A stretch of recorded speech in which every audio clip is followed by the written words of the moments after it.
नात्यात भांडण होणं हे नॉर्मल आहे. दोन वेगळ्या माणसांचे विचार वेगळे असतातच. पण भांडणापेक्षा धोकादायक गोष्ट म्हणजे शांत राहणं. बोलणं थांबलं की नातं तुटायला सुरुवात होते. भांडणातून नातं टिकतं, पण शांततेत नातं मरेल. भांडणं म्हणजे नात्याची कमकुवत बाजू नाही.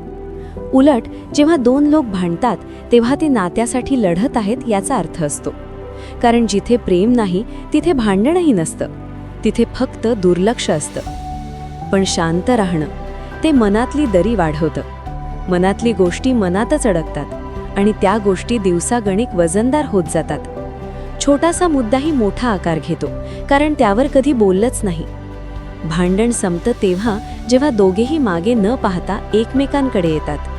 पण शांतता संपत नाही, ती मनातल्या मनात साचत राहते आणि हळूहळू नातं रिकामं होतं. म्हणून नात्यात भांडण टाळू नका, पण शांतता टाळा. बोललं की नातं सुटतं. प्रेम म्हणजे फक्त हसणं नाही, तर रागातही एकत्र राहणं आहे.